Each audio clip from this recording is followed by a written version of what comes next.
Hello friends, Padmakshi mind link tarot में आपका बहुत बहुत स्वागत है। आज मैं जो रीडिंग आपके लिए लेकर आई हूँ इसका विषय है कि उनकी बद्दुआओं का असर दिखने लगा है। यह एक टाइमलेस रीडिंग है। ये जब भी आपको मिलेगी आपसे ज़रूर रेजोनेट करेगी। और यह एक जनरल रीडिंग है, तो हो सकता है सारे मैसेज आपसे मिले, हो सकता है कुछ ही आपको रेजोनेट करें। तो इसको पॉजिटिव माइंडसेट से इस रीडिंग को देखिएगा। रीडिंग शुरू करने से पहले मैं भगवान श्री गणेश जी का आवाहन करती हूँ, उनसे प्रार्थना करती हूँ कि जो भी व्यूअर्स इस चैनल तक इस रीडिंग तक पहुँच रहे हैं, ईश्वर उनके जीवन की सभी विघ्न बाधाओं को दूर करें। और माँ सरस्वती जी से यह प्रार्थना करती हूँ कि इस रीडिंग के माध्यम से कोई ना कोई ऐसी गाइडेंस हमारे व्यूअर्स को ज़रूर प्रोवाइड करें जो उनके लिए बहुत हेल्पफुल हो। तो चलिए इसी प्रार्थना के साथ, आवाहन के साथ मैं इस रीडिंग को शुरू करती हूँ कि उनकी बद्दुआओं का असर दिखने लगा है। उनकी बद्दुआओं का असर दिखने लगा।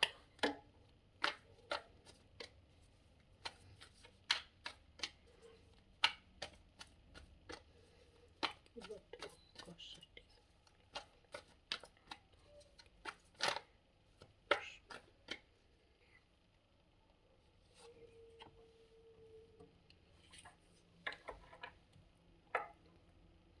अंडरस्टैंडिंग। ये जो भी लोग रहे होंगे, वो कभी उन्होंने आपके अंदर कुछ ऐसी पावर देखी होगी कि वो नहीं चाहते थे फिर कभी कि आपके अंदर कोई भी आपकी जो शक्तियाँ हैं वो कभी भी विकसित हों, कभी भी में वो चीज़ें आ पाएँ, कभी भी ग्रो कर पाएँ। क्योंकि उन्होंने हमेशा ही आपको हर तरीके से बंधन लगाने की कोशिश की। वो किसी भी तरीके से आपको आगे बढ़ते हुए नहीं देखना चाहते थे, किसी भी क्षेत्र में आगे बढ़ते हुए नहीं देखना चाहते थे। वो आपके पर कतरना चाहते थे हर पल। वो कभी नहीं चाहते थे कि आप कभी अपने जीवन में ऊँची उड़ान भर सकें। उन्होंने इतने सारे बंधन लगाए होंगे, इतने तरीके से लगाए होंगे कि आप खुद ही मतलब कि कितना भी आप कोशिश कर लें आगे बढ़ने की, अपना कितना भी ज़ोर आप लगाए होंगे, लेकिन उनके उस बंधन से जल्दी आज़ाद होना आपको नामुमकिन लग रहा था।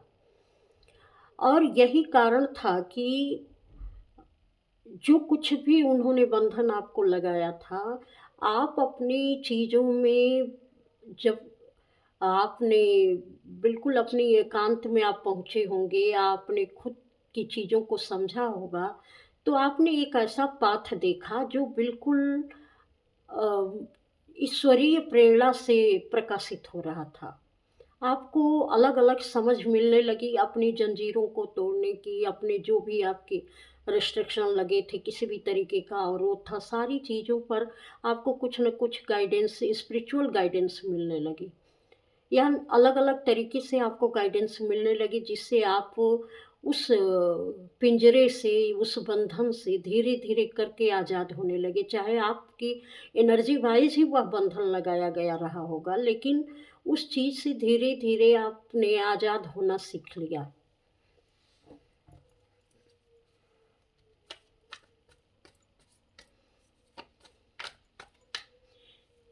ये चीज़ें आपकी अपनी कमाई हुई थी, क्योंकि आपकी अपनी सोच समझ, यहाँ किसी ने आपकी कोई सहायता नहीं की थी।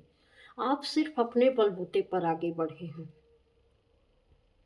आपके दिमाग को तो एकदम बिल्कुल जकड़ दिया गया था, क्योंकि इन लोगों ने देखा था कहीं न कहीं कि आपके पास बहुत अच्छा दिमाग है, आपकी सोच समझ बहुत अच्छी है।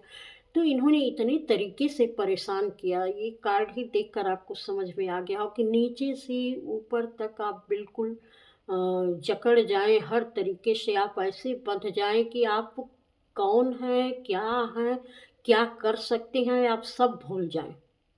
आपको कुछ याद ना रहे। आप सिर्फ़ एक मशीन की तरह बन जाएँ कि जो वो दिखाना चाहते हैं वो आप देखें, जो वो बताना चाहते हैं वही आप समझें। जो जिस तरीके से वो आपको रखना चाहते हैं वैसे ही आप रहें। आप अपना अक्ल, कहीं भी अपना दिमाग इस्तेमाल ना करें। कोई आपके अंदर इतनी पावर न बचे कि किसी भी तरीके से आप अपने दिमाग का इस्तेमाल करके अपने जीवन में कुछ बेहतर कर पाएँ। ऐसी उनकी सोच थी।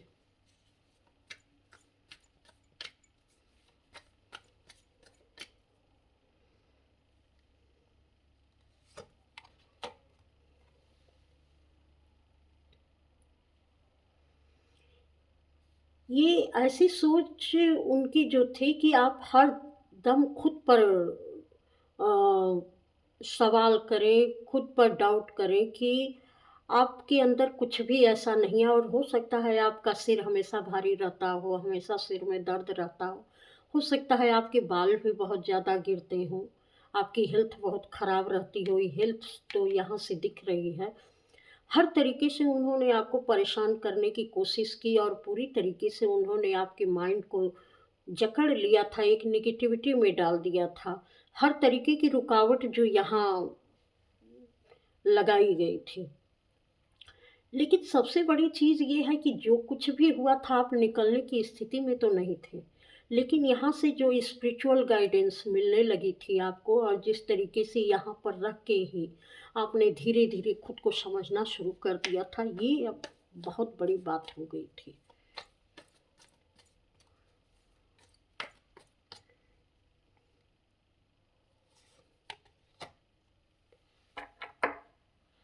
यहाँ डिवाइन का कार्ड आया है। क्रिएटर जिसने सबको बनाया है वह सबकी स्थिति जानता है। वो एक बारगी तो लोगों को मौका देता है कि ठीक है आप अपने खेल खेलो, लेकिन जब ईश्वर का खेल चलने लगता है ना, तो सब कुछ बदल के रख देता है। यहाँ पर जिस कंडीशन में इन्होंने कभी आपको रखा था, अब ये चीज़ें पलट चुकी हैं। क्योंकि ये कभी आपको खुले आसमान में उड़ता हुआ या आज़ाद बिल्कुल नहीं देखना चाहते थे कि आप अपनी मर्ज़ी से कुछ करें। आपके जीवन में किसी भी तरीके की आज़ादी हो, चाहे वह धन से संबंधित हो, चाहे आपकी हेल्थ बहुत अच्छी हो, चाहे आपके जीवन में सारी सुख सुविधाएँ हों या लोगों का सपोर्ट हो आपके जीवन में, वो कभी ये सब चीज़ें नहीं चाहते थे। लेकिन वही चीज़ें अब पलट कर इनके पास आ गई हैं, क्योंकि यहाँ डिवाइन का कार्ड आया है। जिन जिन परिस्थितियों में उन्होंने आपको रखने की कोशिश की थी, अब उन उन चीज़ों का असर उनके ऊपर दिखने लगा है, वो पलट चुकी हैं चीज़ें। क्योंकि साथ में एक ये भी कार्ड गिरा है ट्रांसफॉर्मेशन का।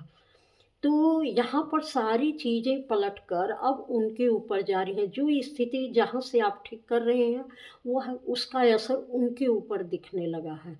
क्योंकि उन्होंने जो बद्दुआएँ दी थी, जिस तरीके से कार्य किया था, ईश्वर ने एक-एक करके आपको उसको रिलीज़ करने का माध्यम बताया, तरीका बताया, रास्ता बताया। अब वो चीज़ें पलटकर उनके ऊपर जा रही हैं, तो सेम वही कंडीशन जो कभी आप महसूस करते थे, अब वो महसूस करने लगे हैं। उनके जीवन से सारी खुशियाँ ख़त्म होती जा रही हैं, वो बँधे-बँधे से महसूस कर रहे हैं। जो कभी हमेशा सेलिब्रेट करते थे अपने जीवन में, अब उनको लगता है कि जीवन में कुछ भी नहीं है, कुछ नहीं रखा है। एक तरीके से जो ये स्थितियाँ हैं वो वैसी ही निराशा वाली हैं जो कभी आपने महसूस किया था कि जीवन में कुछ भी नहीं है, अब कुछ बचा ही नहीं है। तो वही चीज़ ये भी महसूस कर रहे हैं, चूँकि आपने अपने को बहुत ऊँची उड़ान कभी नहीं दी थी। आपने एक तरीके से अपने जीवन को जिया था, लेकिन उनके अंदर तो अहंकार था, लेकिन जब किसी का ईगो जो है टूटता है ना, तो उसको और भी ज़्यादा तकलीफ़ होती है। तो यहाँ पर जो इनका ईगो टूट रहा है, यहाँ पर इनको इतनी ज़्यादा तकलीफ़ हो रही है, क्योंकि इनके रिश्ते-नाते इनसे दूर होते जा रहे हैं, इनकी हेल्थ इनसे दूर होती जा रही है, इनकी मानसिक चीज़ें इनसे दूर होती जा रही। हर तरीके का जो जहाँ-जहाँ से उन्होंने आपके लिए जो कुछ भी सोचा था, वो सब कुछ इनके जीवन में आ रहा है।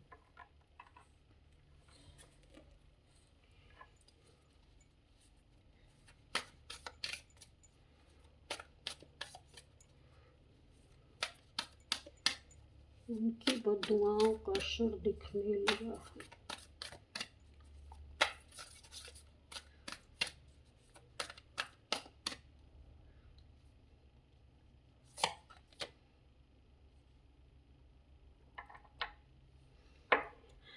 आप अपने जीवन में बहादुर और बहुत ही हॉनेस्ट बनते जा रहे हैं, क्योंकि आपने अपने जीवन से सबक लिया। आप बहुत ही बहादुरी से अपनी कठिनाइयों का सामना किया और आप ऐसे स्पिरिचुअल व्यक्ति बन गए कि जहाँ कोई रास्ता ना हो वहाँ भी आप रास्ता निकालने में माहिर हैं। जहाँ पर कोई कार्य ना बनता हो उस कार्य को भी आप बहुत सही तरीके से अंजाम देने में माहिर हो रहे हैं। तो आपके लिए तो चीज़ें बहुत बेहतर होती जा रही हैं, लेकिन ये चीज़ें उनके लिए बहुत ही सुकून छीन लेने वाली हो रही हैं। क्योंकि वो कभी भी आपको इस पोजीशन में देखकर वो बर्दाश्त नहीं कर पाते।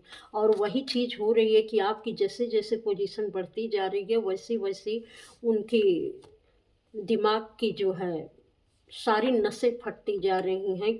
वो बर्दाश्त करें तो कैसे, कहें तो कैसे? उ उनकी स्थितियाँ तो बिल्कुल इतनी बुरी हो चुकी हैं कि ईश्वर न करे, लेकिन जहाँ तक मुझे बार-बार आ रहा है कि कुछ दिन में उनको मेंटल हॉस्पिटल जाने की ज़रूरत पड़ सकती है। इस तरीके से उनकी स्थितियाँ बिगड़ती जा रही हैं, क्योंकि वो आपको देखकर बिल्कुल बर्दाश्त नहीं कर पा रहे हैं। आपकी स्थितियाँ दिन-प्रतिदिन बेहतर होती जा रही हैं, आपकी चमक-दमक बढ़ती जा रही है, आपके पंख लग चुके हैं, आपकी खूबसूरती भी बढ़ती जा रही है। हर तरीके से आप बहुत काबिल भी बनती जा रही हैं। समझदारी में तो अब आपका कोई जवाब नहीं रह गया है, काफ़ी जो है ईश्वर आपको प्रोटेक्ट कर रहे हैं। राधा रानी और कृष्णा की किसी पर बहुत ज़्यादा ब्लेसिंग भी है। अब इस चीज़ को देखकर इनके दिमाग की नसें बिल्कुल फट रही हैं। इतनी खूबसूरती आपके जीवन के इतने रंग ये इनसे बर्दाश्त नहीं हो रहे हैं। तो जो बद्दुआएँ इन्होंने आपको दी थी, जिस तरीके से इन्होंने हर वक़्त चाहा था कि आप इस कंडीशन में रहें, और आज जो है आपके साथ तो ईश्वर हो गए, क्योंकि कभी आपने जो बुरा किया उसके साथ भी आपने कभी बुरा नहीं सोचा, न बुरा किया, क्योंकि आप हमेशा ही स्पिरिचुअलिटी के मार्ग पर थे। ये चीज़ इनको समझ में नहीं आई, लेकिन ये चीज़ें पलटकर जब इनकी बद्दुआ इनके ऊपर पलटकर जा रही है, जो इन्होंने आपके लिए माँगा था अब वो उनके जीवन में जा रहा है, तो ये इन चीज़ों से ये बिल्कुल अपने को रिलेट नहीं कर पा रहे हैं, उसको बर्दाश्त नहीं कर पा रहे हैं। इनकी जो है हालत बद से बदतर होती जा रही है। तो ये थी आपकी रीडिंग। ये रीडिंग आपको कैसी लगी? आप ज़रूर कमेंट करके बताइएगा और लाइक भी कर दीजिएगा। चैनल पर पहली बार आए हैं तो सब्सक्राइब भी कर दीजिएगा। इस चैनल पर आने के लिए, इस रीडिंग तक पहुँचने के लिए आपका बहुत-बहुत धन्यवाद। प्रणाम।